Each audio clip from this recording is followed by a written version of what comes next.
A kú dédé àsìkò yìí, yóò dára fún wa ní agbára Ọlọ́run. Ìròyìn fẹ́lífẹ́lí òun náà ló ń dé sí ojú ìwòran yín láti iléeṣẹ́ wa ìròyìn fẹ́lífẹ́lí online tv. Fúnmi Adénúgà ni oníròyìn. Kẹ́ ẹ tó gbọ́ ìròyìn ọ̀hún, ẹ jẹ́ ká sí omi mu, à ń bọ̀ wá.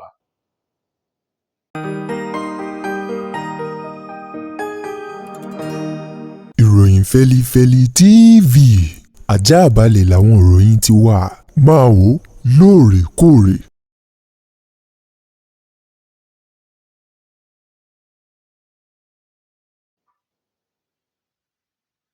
Ẹ káàbọ̀ padà, ìròyìn ọ̀hún rèé lẹ́kùnrẹ́rẹ́. Ààrẹ ilẹ̀ wa Nàìjíríà Bọ́lá Tinubu òun mà ń ló ti fún igbákejì rẹ̀ Kashim Shettima ní ìwé ẹ̀rí wípé ó wẹ̀ ó yán kànkàn ó perégedé, ó fi bọ̀rọ̀jẹ̀ka wípé òun ní igbákejì tí wọ́n ó tún jọ ṣiṣẹ́ pọ̀ láti sáré dupò ní ọdún 2027 lábẹ́ ẹgbẹ́ òṣèlú APC. Ní ọjọ́bọ̀ ọ̀sẹ̀ yìí ni ayẹyẹ ọ̀hún wáyé nílùú Àbújá ní gẹ́rẹ́ lẹ́yìn tí ẹgbẹ́ òṣèlú APC fún ara wọn táwọn náà tẹ́ pẹpẹ ìwé ẹ̀rí fún Shettima wípé òun náà lẹ́ni tí ẹgbẹ́ òṣèlú ọ̀hún fẹ́ lò gẹ́gẹ́ bí igbákejì fún ààrẹ Tinubu, kó tó di wípé ààrẹ Tinubu náà òun náà tẹ́ pẹpẹ ìwé ẹ̀rí fún Shettima wípé òun náà ní igbákejì tóun yóò lò gẹ́gẹ́ bí ẹni tí wọ́n jọ sáré láti ṣiṣẹ́ pọ̀ fún ọdún 2027 nínú ètò ìbò èyí tó ń bọ̀. Gẹ́gẹ́ bí ọ̀rọ̀ ọ̀hún èyí tí ọ̀kan nínú àwọn òṣìṣẹ́ pọ̀ sí ààrẹ Bọ́lá Ahmed Tinubu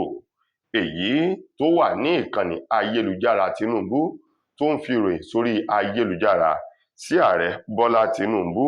èyún ọ̀gbẹ́ni Olúṣẹ́gun Dàda, tó fi gbogbo àwòrán fọ́nrán tó ń ti ìròyìn náà sórí ìkànnì ayélujára rẹ̀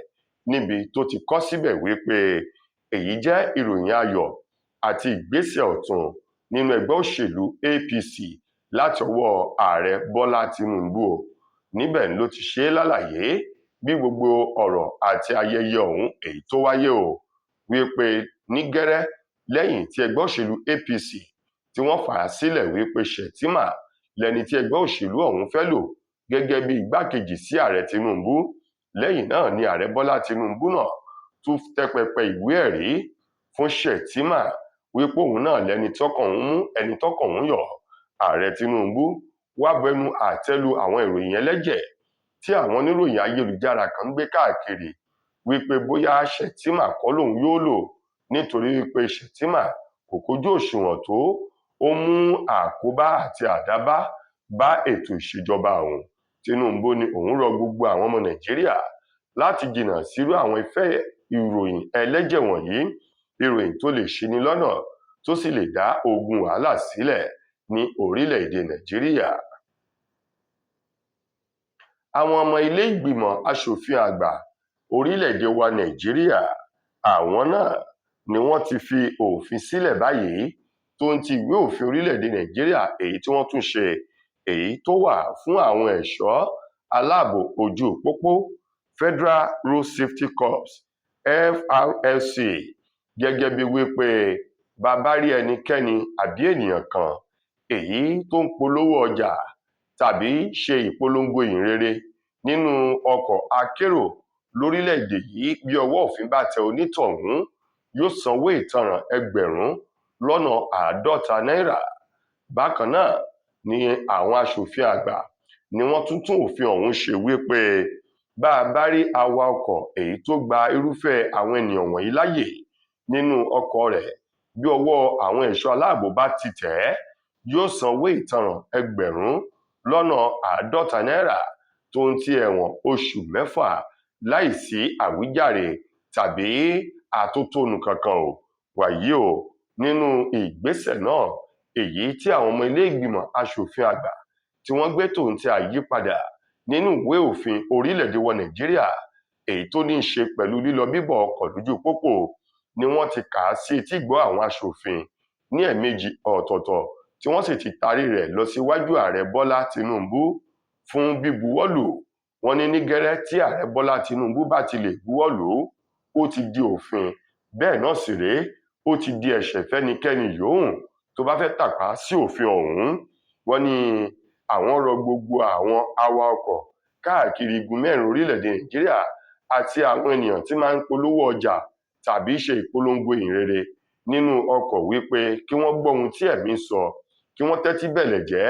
nítorí ìtẹ́tísílẹ̀ ó sàn ju ọ̀rá àgùntàn lọ, wípé ẹnikẹ́ni yòówù èyí tó bá rò wípé ọ̀rọ̀ ìjọba eré ni, wípé kò sí òfin, wọ́n ní bírúfẹ́ ẹni bẹ́ẹ̀ bá tàpá sí òfin ni yóò rí pípọ́n ojú ìjọba. Fún ìpalẹ̀mọ́ ìbò tàwọn gómìnà tí ó wáyé ní ìpínlẹ̀ Ọ̀ṣun ní ọjọ́ 15 oṣù kẹjọ ọdún tá a wà yìí, Ọba Ọọ̀ni tilé-Ifẹ̀ Ọba Adéyẹyè Ẹniìtàn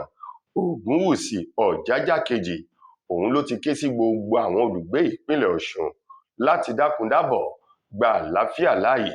síwájú ètò ìdìbò náà ní àsìkò ìbò àti lẹ́yìn ìdìbò ọ̀hún, èyí tí wọ́n ń palẹ̀ rẹ̀ mọ́ ló ti rọ gbogbo àwọn olùdíje du ipò lábẹ́ ẹgbẹ́ òṣèlú kankan. Bẹ́ẹ̀ náà ló rọ gbogbo ọmọ ìpínlẹ̀ Ọ̀ṣun àti gbogbo àwọn tí wọ́n jẹ́ olólùfẹ́ alátìlẹyìn fún gbogbo àwọn olùdíje du ipò lábẹ́ ẹgbẹ́ òṣèlú kankan sí ipò gómìnà ní ìpínlẹ̀ Ọ̀ṣun wípé àlàáfíà ó ṣe pàtàkì. Wọ́n ní kí wọ́n má jẹ́ kó di bó o bá ọ pa bó o bá wù ú lẹ́sẹ̀, kó di rògbòdìyàn èyí tí ó mú wàhálà ìtàjẹ̀ sílẹ̀ dání, nítorí wípé bí ètò ìdìbò ó wà ní yóò sì lọ oníkálukú ọmọ ìyá kan náà ní kó wá wọn níbi tí wọ́n ti ń pàdé lágboolé, kí wọ́n má ṣe jẹ́ kí olóṣèlú kankan kó lò wọ́n fún iṣẹ́ ibi èyí tí ó dùgún tí ó dọ̀tẹ̀ lásìkò ìdìbò náà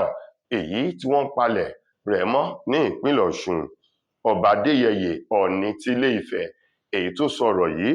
lásìkò tó ń gbàlejò àwọn ọmọ ẹgbẹ́ òṣèlú APC tó ń ti ọmọ oyè wọn tó fẹ́ díje dupò gómìnà lábẹ́ ẹgbẹ́ òṣèlú náà nínú ààfin rẹ̀ nílé Ifẹ̀, èyíùn Bọ́lá Oyèbámijí tó ń ti àwọn olólùfẹ́ àti àwọn alátìlẹyìn àgbà ẹgbẹ́ nínú ẹgbẹ́ òṣèlú APC èyí tí wọ́n ṣe àbẹ̀wò ẹ̀lẹ́mbẹ̀rún sí Ọọ̀ni tilé-Ifẹ̀ Ọba Adéyẹyè Ẹniìtàn Ògúnwùsì. Gẹ́gẹ́ bí Oyèbámijí ti sọ̀rọ̀, ó ní a kì í kọjá níwájú ilé ọba ká má ṣe ẹ̀lẹ́mbẹ̀rún sí i. Onídìí rèé tí wọ́n ṣe ẹ̀lẹ́mbẹ̀rún sí kábíyèsí níbi tí Ọọ̀ni Ilé-Ifẹ̀ náà ti tẹ́wọ́ gbà wọ́n tó sì kí wọn tó rọ̀ wọ́n. Bákan náà ni Ọọ̀ni Ilé-Ifẹ̀ ló gbé òṣùbà káre fún ààrẹ Bọ́lá Tinubu fún ètò ìṣèjọba rẹ̀ àti ìgbésẹ̀ akin èyí tó gbé wò lórí ètò ààbò ilẹ̀ yìí tó ń ti bí wọ́n ṣe gba àwọn akẹ́kọ̀ọ́ olùkọ́ ti ìjọba ìbílẹ̀ Oríire ní ìlú Ògbómọ̀ṣọ́ sílẹ̀ kúrò lákàtà àwọn oníṣẹ́ ibi. Lákòótán, Ọọ̀ni Ilé-Ifẹ̀ ní ó kù níbọn ró, ìbẹ̀rẹ̀ kọ́ lóníṣẹ́, ẹni tó bá ṣe dé òpin ńlá ó gbàlà. Ó lóun rọ ààrẹ Tinubu láti dákundábọ̀ kí ààrẹ gbé ìgbésẹ̀ èyí tó lọ́rìn dáadáa lórí ètò ààbò ilẹ̀ yìí, kí wọ́n gba orílẹ̀-èdè Nàìjíríà là kúrò lọ́wọ́ ogun agbésùmọ̀mí, kí àlàáfíà lè fi orílẹ̀-èdè Nàìjíríà fi ṣe ibùgbé. Ẹni tó jẹ́ olórí àwọn òṣìṣẹ́ sí ààrẹ Bọ́lá Tinubu, èyíùn Ọ̀gbẹ́ni Fẹ́mi Gbàjàbíàmílà, òun mà ló ti bínú tán báyìí tó ń ti bó ti fárígá wípé ọmọọba Adéníyì Adéyẹmí Matthew, èyíùn ayédèrú ọ̀gá àgbà àjọ iléeṣẹ́ ìjọba àpapọ̀ èyí tí wọ́n ní wọ́n ti mú báyìí tó ń bẹ ní àkàkà àwọn ọlọ́pàá wípé yóò sanwó ìbanilórúkọjẹ́ bílíọ̀nù 15 náírà fún òun, gẹ́gẹ́ bí wípé nínú ọ̀rọ̀ kan èyí tó ti ẹnu Adéníyì Adéyẹmí Matthew jáde wípé Fẹ́mi Gbàjàbíàmílà ó mọ̀ sí bí wọ́n ṣe yan òun sí ipò gẹ́gẹ́ bí ọ̀gá àgbà òun ti ẹ̀ka iléeṣẹ́ ìjọba àpapọ̀ kan èyí tí wọ́n ṣe àpèjúwe iléeṣẹ́ ìjọba àpapọ̀ náà gẹ́gẹ́ bí ayédèrú èyí tí ò sí lábẹ́ òfin àti lábẹ́ ìwé èyí tí wọ́n fi ń darí ní orílẹ̀-èdè Nàìjíríà. Ó wá ní lára àwọn owó èyí tí wọ́n ń taari, Adéníyì sọ wípé Fẹ́mi Gbàjàbíàmílà òun náà ní béléńjà kan èyí tó máa tẹ́wọ́ gbà lóòrèkóòrè. Wàyí Gbàjàbíàmílà ní ẹni tí ò bá sí nílé òun ni wọ́n ń parọ́ mọ́, òun náà sì ni ọmọ adìyẹ rẹ̀ ń nù. Ó ní ọ̀rọ̀ tí Adéníyì sọ yìí ọ̀rọ̀ ìbanilórúkọjẹ́ ni lẹ́yìn atótónu ìwádìí iléeṣẹ́ ọlọ́pàá àti àwọn ẹ̀ṣọ́ ọ̀tẹlẹ̀múyẹ́ fi hàn wípé irọ́ ni Matthew Adéníyì ló pamọ́ Fẹ́mi Gbàjàbíàmílà. Ìdí rèé tí Gbàjàbíàmílà ṣe béèrè wípé yóò san owó ìtanràn ìbanilórúkọjẹ́ bílíọ̀nù 15 yóò sì lọ tọrọ àforíjì lórí àwọn ìwé ìròyìn ojúmọ́ ilẹ̀ wa 5. Bákan náà gbogbo ìkànnì ayélujára yóò lọ tọrọ àforíjì ńbẹ̀, yóò sì lọ sórí amóhùnmáwòrán láti lọ rèé tọrọ àforíjì. Ó ní gbogbo àwọn àforíjì wọ̀nyí yóò ṣe é fódìdí 30 ọjọ́, bí bẹ́ẹ̀ kọ́ á jẹ́ wípé yóò pẹ́ lẹ́wọ̀n ju ọ̀bọ lọ ni, gẹ́gẹ́ bí ọ̀rọ̀ tó ti ẹnu Gbàjàbíàmílà jáde sí Adéníyì. Lákòótán nínú ìròyìn wa fún ti tòní, gbajúgbajà òǹkọrin tàkasùfé ọmọ ilẹ̀ wa ọkùnrin ni David Adeleke tí gbogbo èèyàn mọ̀ sí Davido, òun mà ló ti fi àkọlé kan ló ti fi sọrí ìyàwó rẹ̀ Chioma Adeleke gẹ́gẹ́ bí alámòjútó èyí tó ń ṣe àmójútó ìṣàkóso ayé òun, gẹ́gẹ́ bí fọ́nrán kan èyí tó ṣe àkálẹ̀ Davido níbi tó ti pe ìyàwó rẹ̀ Chioma lórí aago wípé òun nílò ẹgbẹ̀rún $4,000 wípé kó fi owó náà ránṣẹ́ sínú àpò àpamọ́wọ́ Lati èyí tó jẹ́ ọ̀kan nínú àwọn òṣìṣẹ́ pọ̀ sí Davido, níbi tí Davido ní níbi tí àwọn wà yìí àwọn ti jákulẹ̀ nítorí òun ò ní àǹfààní láti lè ṣe owó jáde lórí àpò ilé ìfowópamọ́wọ́ òun léyìí tóun kàwé pé ó ṣeé ṣe kó jẹ́ nẹ́tíwọ́ọ̀kì òun ló fà á. Nípa ìdí èyí ń ló pe Chioma lórí ayélujára gẹ́gẹ́ bí fọ́nrán ọ̀hún èyí tó ṣe àkálẹ̀ bí Davido bó ti pe ìyàwó rẹ̀ pẹ̀lú àwọn ohùn tútù àti ohùn èyí tó dùn mọ́yàn lọ́pọ̀lọpọ̀, níbi tó ti ní ẹ̀ló ìyàwó mi, a kú ojúmọ́, olólùfẹ́ mi, ẹni bí ọkàn mi, ẹni tí ń ṣe ìṣàkóso àmójútó ayé mi, jọ̀wọ́ mo nílò ẹgbẹ̀rún $4 bá mi fi ránṣẹ́ sí àpò àpamọ́wọ́ ti Lati níbi tí a wà yìí a lè gba owó jáde, a sì fẹ́ kúrò láti máa lọ sí orílẹ̀-èdè Nàìjíríà. Wọ́n ní gẹ́rẹ́ tí fọ́nrán yìí tó balẹ̀ lọ́kan nínú àwọn òṣìṣẹ́ pọ̀ sí Davido sọ wípé nígbàwo ni Chioma ń ló di alámòjútó owó Davido ní ọpẹ́lọpẹ́ Chioma ìyàwó òun, ó lẹ̀ kúkú mọ̀ wípé bùjẹ́budànù ń lòun, Haúsá sì lòun, òun ò mọ́wó kan téèyàn kì náà. Ó ní kì í bá ṣe Chioma ni ó ní ọ̀pọ̀lọpọ̀ owó lòun bá ti ná dànù fóhun tí ò ní ìtumọ̀ nítorí ìnákìná ìná àpà àti ìbùjẹ́budànù èyí tí òun yà. Nípa ìdí èyí kí wọ́n bá òun dúpẹ́ lọ́wọ́ Chioma bó ṣe ń ṣe àmójútó ayé òun léyìí tó sì ń dùn mọ́ òun nínú. Tó ẹ̀yin ará, ìròyìn wa kò ní jù báyìí lọ fún ti tòní, títí di ìgbà míì tẹ́ máa láǹfààní láti gbọ́tun rẹ̀ míì nílé iṣẹ́ wa. Mo gbà á ní àdúrà wípé ilé ò ní lé wa, ọ̀nà ò ní nà wá. Fúnmi Adénúgà òun ló mú ìròyìn wá sí ojú ìwòran yín. Ẹ ṣeun gan-an ni o.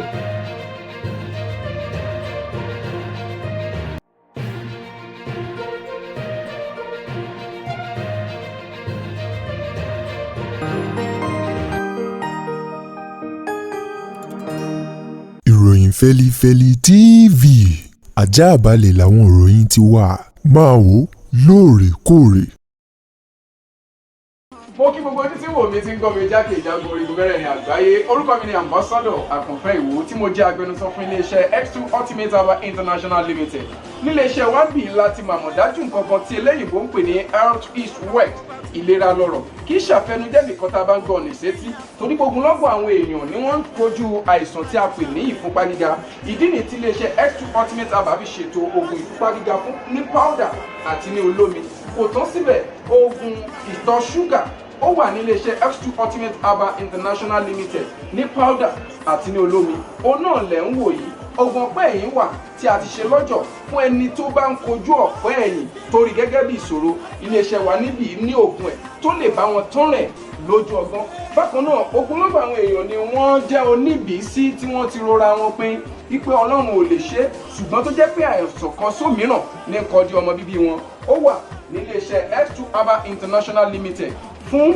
ìwòsàn fún àwọn oníbìísí. Kò tó síbẹ̀ o, a ní ọ̀pọ̀lọpọ̀ oògùn tí a ṣe létò fún ẹni tó bá jẹ́ ẹni tó bá ní ikùn gbẹ̀ndù tó jẹ́ pé ọ̀rá ti pọ̀ jù lára ẹ̀, ó máa bá wa burn fat, a pè ní X2 burn fat fún obìnrin àti fún ọkùnrin. Bákan náà fún iléeṣẹ́ X2 Ultimate Herbal International Limited